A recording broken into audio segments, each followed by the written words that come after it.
La radio que forma todo el día, de Río Cuarto hacia el país. 102.9 la Gospel, una radio que se escucha, la gente que se informa, con periodismo de verdad, con periodismo de verdad, con periodismo de verdad. Así son las cosas en la radio. Noticias seleccionadas con opiniones fundadas. Presenta este espacio. Aseo Ambiental, especialistas en limpieza profesional, control de plagas y mantenimiento de espacios verdes. Aseo Ambiental, soluciones ambientales para su empresa.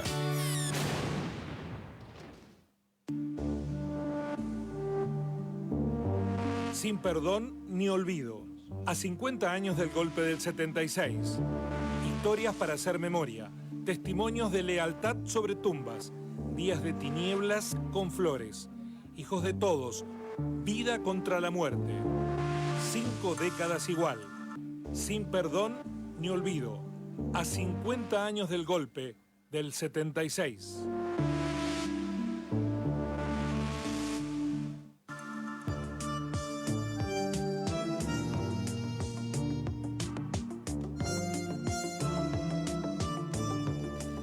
Hay nombres que imponen identidades. En Río Cuarto, cuando uno dice Susana, no se refiere a una presentadora de televisión. Se habla de Susana y todos sabemos que hablamos de Susana Dillon, porque su huella es enorme.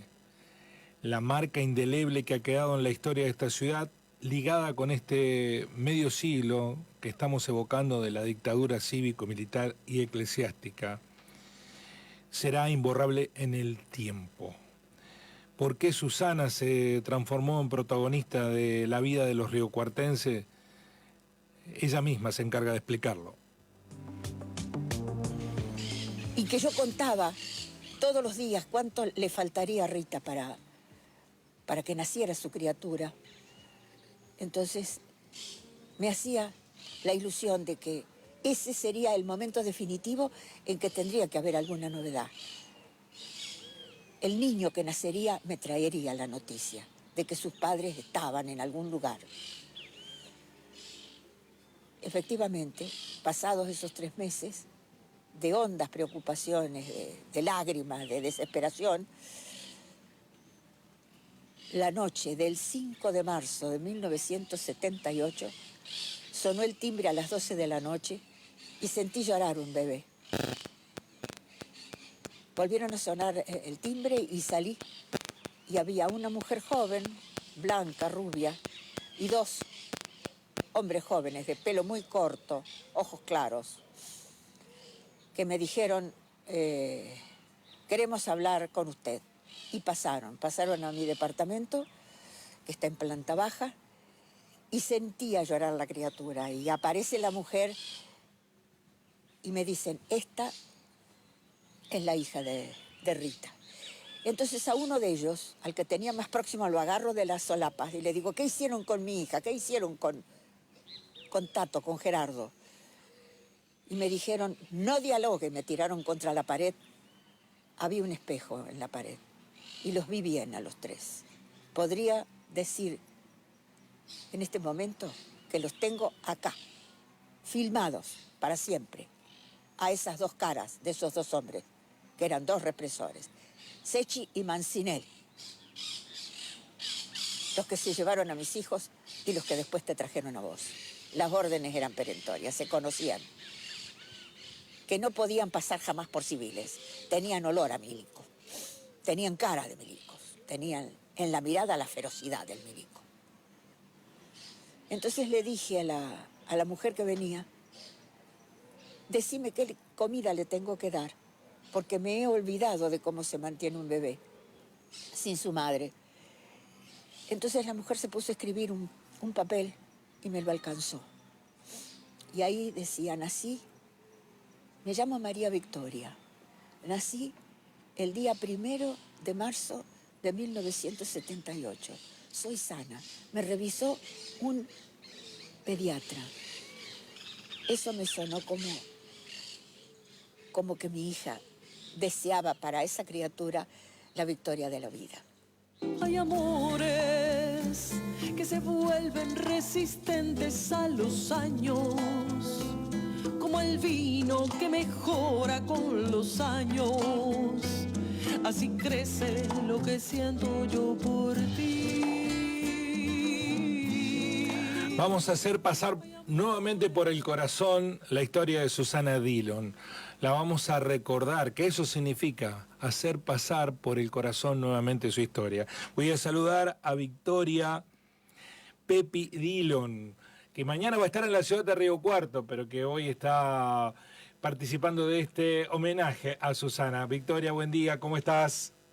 Hola Guillermo, buen día. Bueno, ¿Cómo andás? queremos recordarla a Susana desde su lado de energía desbordante, de vitalidad, de plenitud hasta el último de sus días. Pero quiero que referencies brevemente tu propia historia, porque al fin de cuentas vos sos una víctima más de esta dictadura que cumple 50 años, a la que también te has impuesto con voluntad y resiliencia, no revictimizarte, sino hacer que este tiempo no nos vuelva a ocurrir. ¿Cómo ha sido tu vida, Pepi? Bueno, mi vida, por suerte, mis abuelas Susana y mi abuela postiza, también otra madre de Plaza de Mayo, Micaela Vijande, hicieron que mi infancia sea hermosa. Tengo recuerdos hermosos de mi infancia, de mucho amor, de mucho olor a comida, de mucha risa. Se los recordaba a mis padres con anécdotas muy graciosas. Luego que fui escarbando en este destino que habían pasado, por el cual habían pasado ellos y también yo,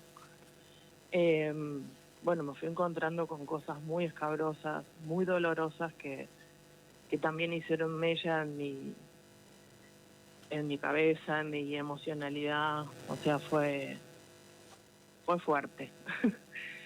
Fue muy fuerte. De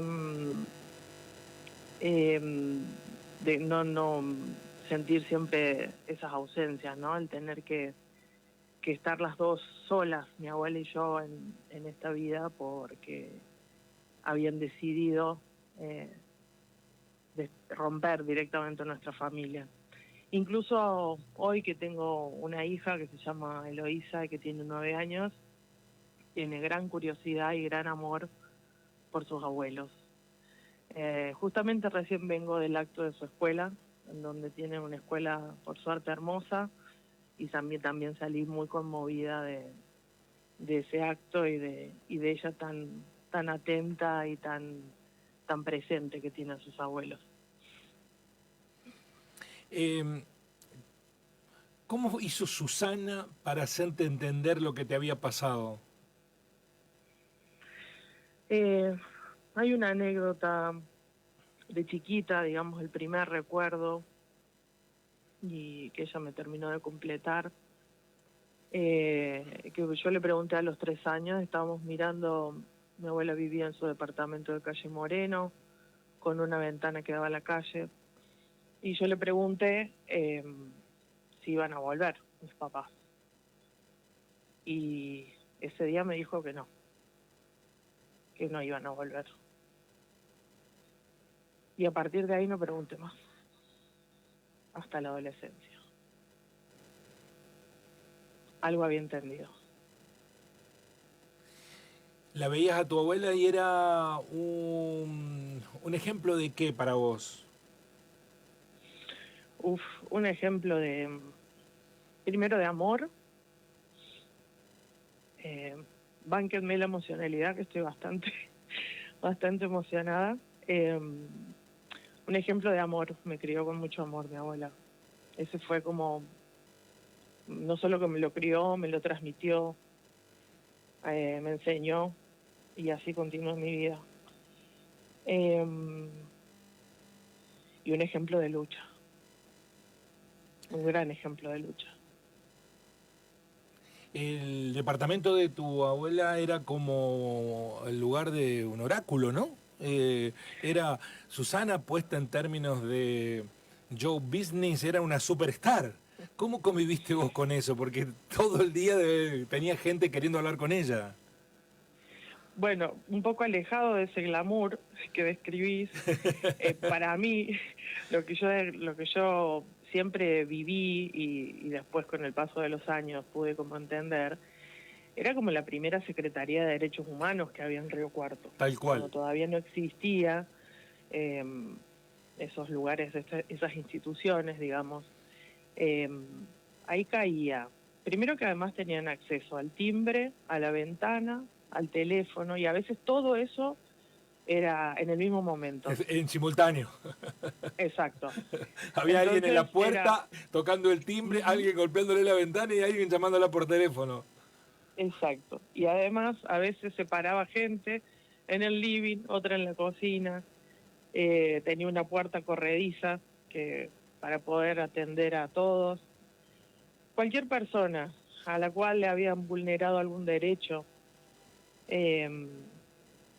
pasaba por mi casa y ella la atendía con un café y con su escucha y seguramente con alguna posibilidad de solución. Esa era mi abuela, a las personas, a las mujeres golpeadas, a las trabajadoras sexuales, a las presas, a los presos. Siempre había lugar para ellos. Seguramente lo has hablado con ella, pero ese compromiso fue histórico de ella o devino después de lo que pasó con tu mamá. Ella, en un principio, yo si tengo que describirle a mi abuela, lo que más la definía era su docencia. Entonces eso también tiene que ver con ella, ¿no? O sea, en esto, eso lo traía, su docencia. Fue maestra rural, que no es fácil ser maestra rural, andar por esos caminos, enseñando a distintos niños y niñas de distintas edades, a gente muy humilde. Eso fue un trabajo que ella, para mí, la definió. Y después, por supuesto, después de la desaparición de mi mamá y mi papá, la pone en otro lugar. La pone en un lugar bastante más crudo, más de lucha en serio, de poner el cuerpo. Bueno, vamos a ir matizando esta charla en homenaje a Susana Dillon con Victoria Pepi Dillon, con testimonios de gente que era muy amiga de Susana y que se suma a esta evocación de la gran referente de la lucha por los derechos humanos y por la memoria, verdad y justicia en nuestra ciudad. Vamos a escuchar a Camucha de Giovanni, una amiga de Susana.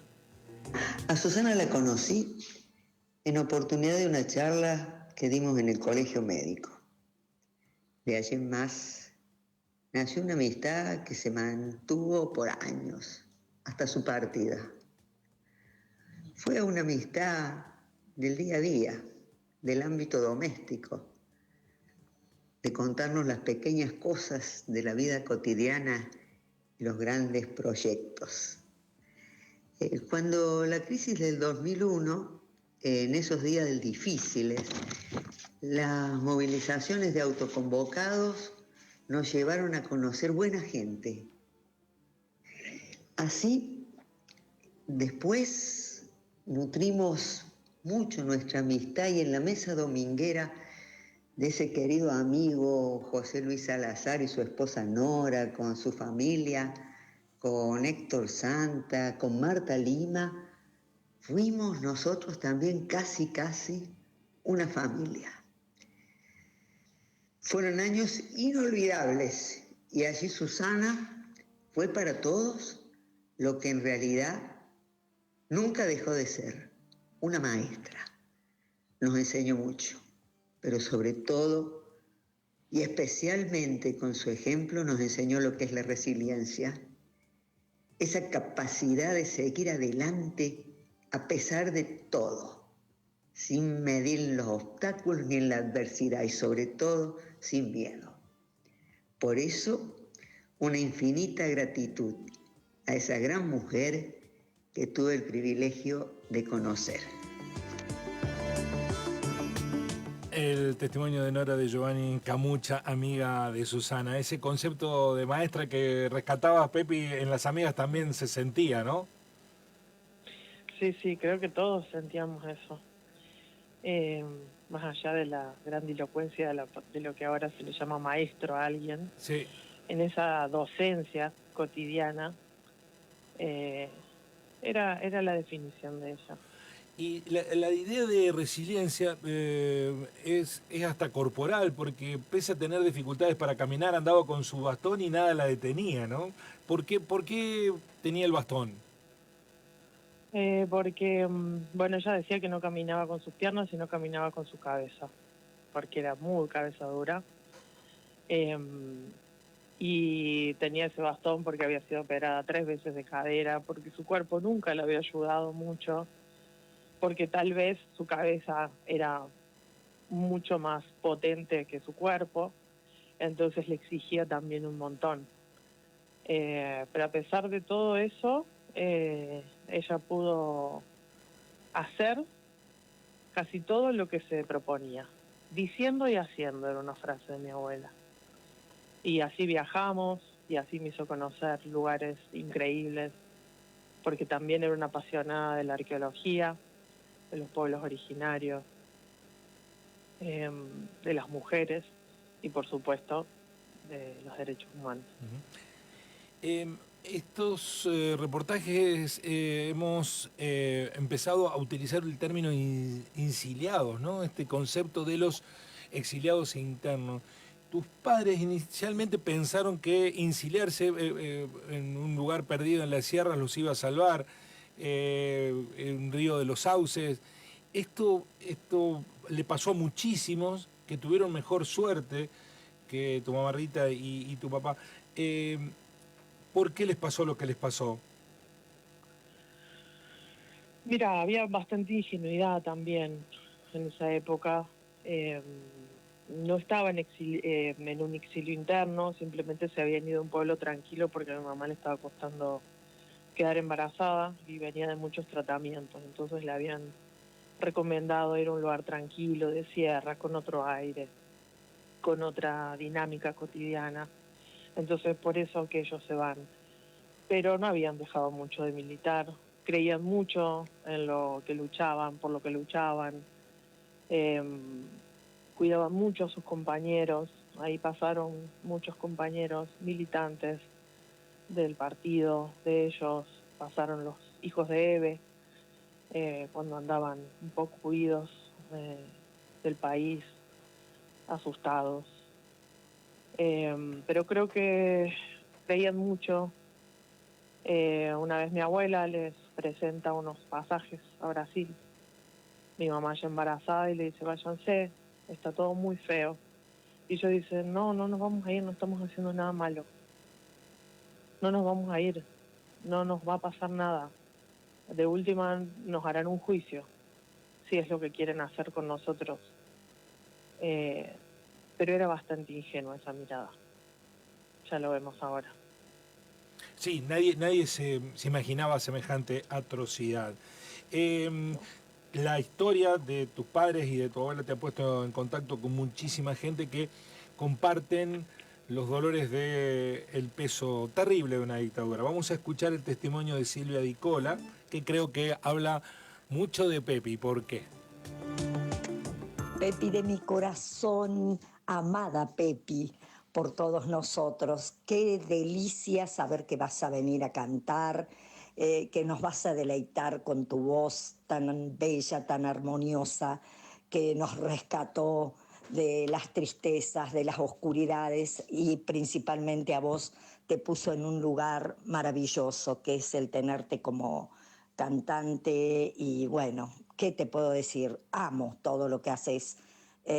Así que no hago más que contar los días que faltan para ir a verte el sábado, Así que a este ciclo de, bueno, de presentaciones, que es tan importante, tan cercano el aniversario de los 50 años del golpe. Así que, bueno, ciudad que te vio casi nacer, que nos ha dado y te ha dado a vos tantas cosas, pensando primero en nuestra querida Susana Dillon, tu abuela, madre adorada, y bueno, y que te dio la posibilidad de ser quien sos también hoy. Así que, ¿qué te puedo decir? Orgullosísima de tenerte, por algo también que pusimos madrina de nuestro hijo Alejo, y te vimos crecer desde pequeñita. Así que para nosotros, con Juan, que hemos vivido la dictadura en la cárcel, es, qué sé yo, fue recuperar las ganas de vivir, y sos nuestra historia viviente. Verte hoy madura, tan linda persona junto a tu hija Eloísa, que bueno, que es el fiel reflejo tuyo, así que nada mal puede salir. Te quiero un montón y bueno, agradezco a la vida tenerte de amiga, de compañera, y bueno, y de seguir compartiendo música y boleros, que son los que nos encantan, esos de amor y de odio que nos gustan tanto. Bueno, bienvenida seas, Pepi querida, te quiero.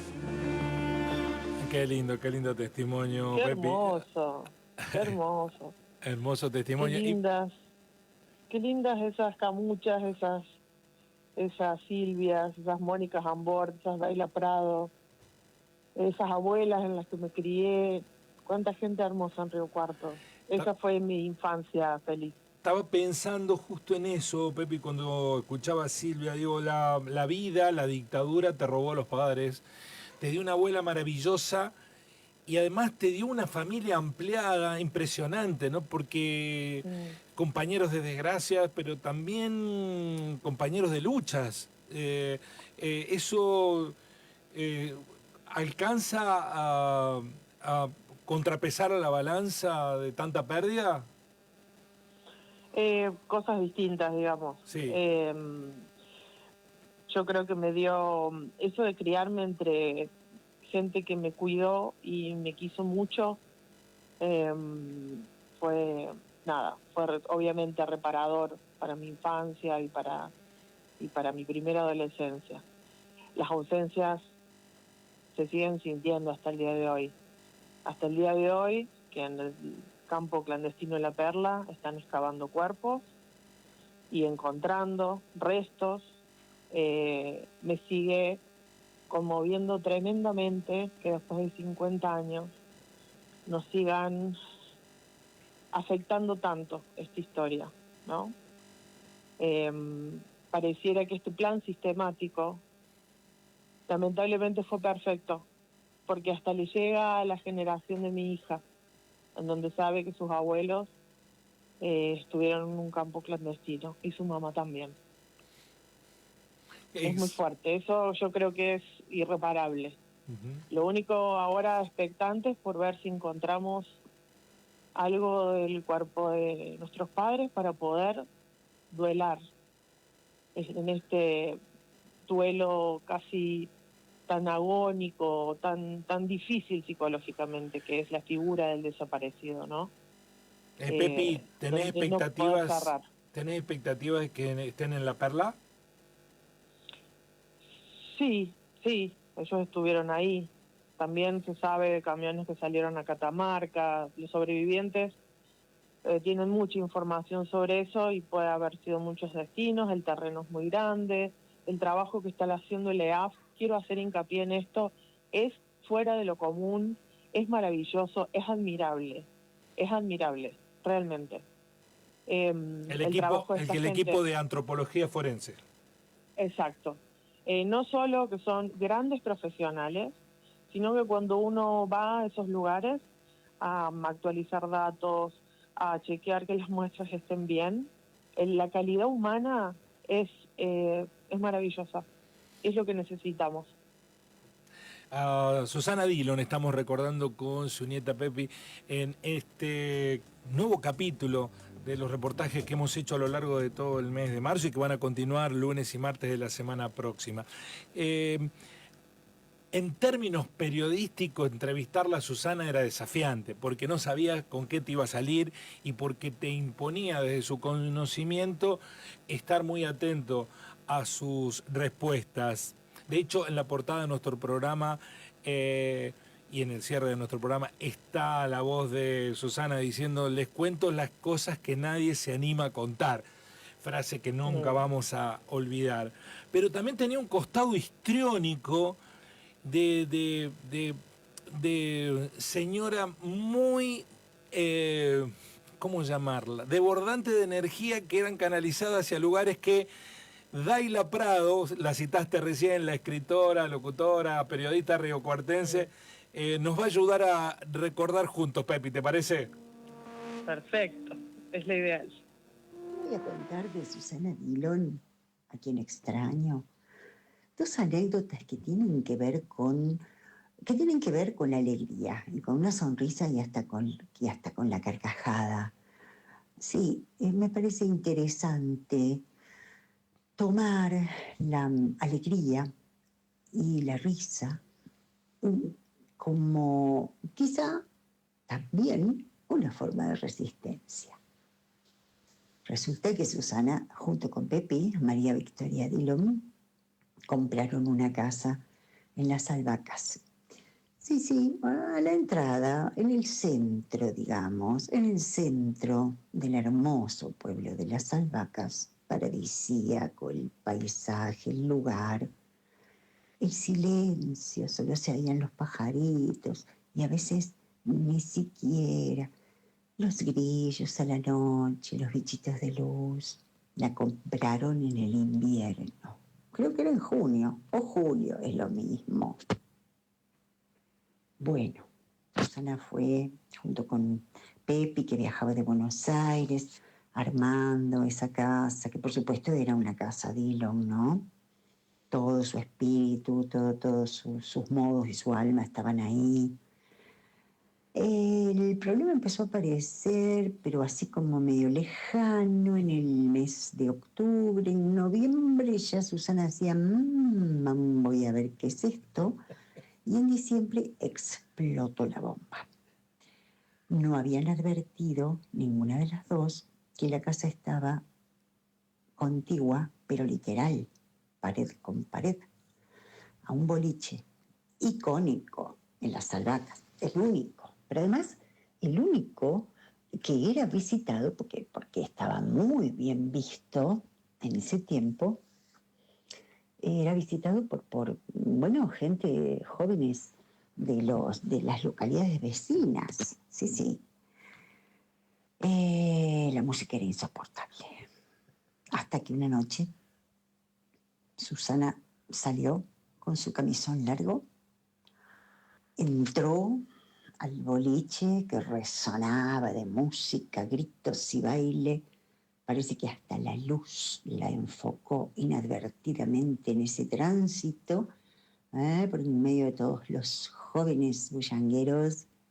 Preguntó por el dueño, lo encontró y bueno, ¿alguien duda de que el joven pudo hacer otra cosa que agachar la cabeza ante esa presencia magnífica? Y no parar la música, hubiera sido demasiado. Mudar de allí en más, transitoriamente al menos, el lugar de las festicholas. Me lo imagino a Susana en la noche. ¿Te acordás de esa anécdota, Pepi? Claro, porque además no fue la única, fueron varias. El problema subsistía. De esas tengo varias, porque era, además de ser muy graciosa, porque esto que dice Daila de la carcajada, era realmente, como contamos también todo lo triste recién, también contemos todo, que eran unas tentadas con mi abuela, que no sé si volví a tener, solamente con algunas amigas, pero era increíble el nivel de humor que tenía, de las situaciones hasta absurdas o hasta disruptivas, ¿no? Terminábamos nosotras riéndonos de nosotras mismas. Y eso es maravilloso, son recuerdos increíbles. Bueno, tiene otra anécdota de el perfil de Susana, más allá de su conocida militancia. La siguiente anécdota tiene que ver con la misma casa.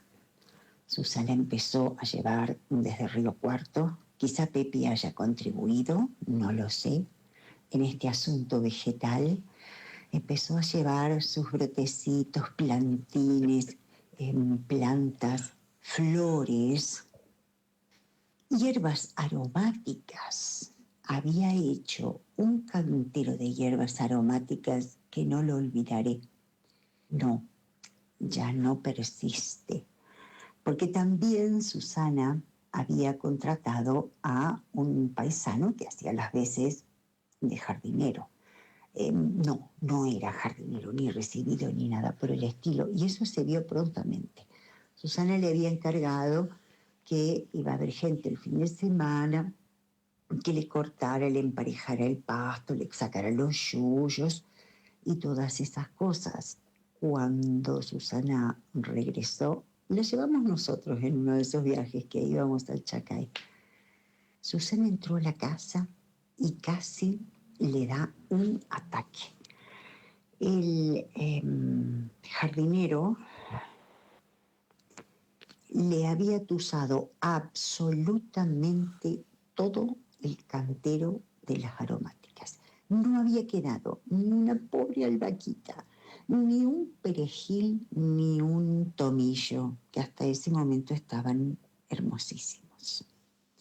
Sí, se enojó, pero después, cómo nos reímos con ambas situaciones y su resolución, digamos, siempre Susana, siempre extrañada. Extrañamos todos a Susana, pero era esa personalidad avasalladora que también Pepi le generó muchos enemigos. Yo hoy veo que en las redes sociales muchos se animan a descalificar, pero con Susana sabían que si se metían en sus asuntos iban a encontrar respuesta, pero era tan coherente y convincente en sus argumentos que yo he visto hasta adversarios ideológicos, enemigos políticos, que la terminaron respetando a Susana. Eso, ¿cómo conciliaba su vida, su realidad con el discurso que durante, sobre todo los 90, ¿no?, había en contra de la defensa de los derechos humanos, Pepe? Ella era, bueno, muy sólida, ¿no? Esto que decís vos, muy sólida en sus definiciones. Y también sabía que eso le iba a traer enemigos, pero no le quitaba el sueño eso, y ella siempre se posicionó del lado que, como esto que uno dice, ¿no? O sea, estar de este lado dice un montón de cosas. La gente que piensa de otra manera realmente no sé, no le afectaba. Sabía que el ser una persona, una mujer que no se callara nada, iba a traer enemigos. Pepi, para finalizar, la sección la hemos denominado Sin olvidos ni perdón. Esta cuestión es condición sine qua non. ¿Cuáles son los miedos que hoy te abrazan como víctima de la dictadura, pensando también en tu hija y en la lucha de Susana? Muchos miedos. Este discurso negacionista tan fuerte, esta ultraderecha que nos está dejando casi sin ilusiones al pueblo argentino, sin ilusiones de tener un país soberano, sin tener, casi convertirnos en una colonia, ¿no? Esto que casi siempre quisieron los liberales, esto no es nuevo, esto pasó muchas veces y lamentablemente sigue pasando. Yo apelo a que la gente, más que nunca, haga el ejercicio de memoria no solo por la última dictadura, sino por los gobiernos que tuvimos, entreguistas, que esto nunca termina bien para el pueblo. Y bueno, esperemos sacar fuerzas para llenar las plazas y que esa sea la respuesta. Es la única manera que tenemos, porque no es con venganza, no es con violencia. Eso en el final, eso, que florezcan los pañuelos, pero ¿cómo hiciste para caminar con la mochila del odio? No, no me criaron con odio, jamás. Mi abuela creo que fue, bueno, mi abuela y todas las madres y abuelas, o sea, nunca fue criado, no fuimos criados. Tengo un montón de amigos también huérfanos, víctimas de la dictadura, no nos criaron ni con odio ni con venganza. Sí con un gran anhelo de la justicia, ¿no? Que todavía la seguimos esperando. Pero bueno, nada, creo que lo que nos lleva a hacer nuestras vidas y a transmitir es el gran amor con el que nos criaron. Pepi, mañana vas a estar en Río Cuarto haciendo música, contanos. Mañana voy a estar a las 21 horas, alrededor de las 21 horas, en el patio de la Casa de la Cultura, en Rivadavia y General Paz. Va a ser una actividad que empieza a las 18 horas, con poetas, muestras fotográficas. Las hermanas de Susú van a hacer una intervención y vamos a cerrar con mi propuesta musical alrededor de las 21, así que los esperamos. Tenemos que estar ahí y tenemos que estar el 24 en la plaza. Muchas gracias, Pepi. Celebro gracias. haberme cruzado en la vida con Susana y celebro también tu baja intensidad de egoísmo, permitirnos compartir con tantos esa abuela maravillosa que tuviste, Pepi. Por supuesto, sí, eso también me enseñó ella. Era madre y abuela de muchos. Muchas gracias por este tiempo. Gracias, Guillermo, por este espacio. Es muy, muy valioso para estas épocas. Te agradezco muchísimo. Un beso enorme, Pepi. Beso. Hasta luego. Sin olvido ni perdón, hoy Susana.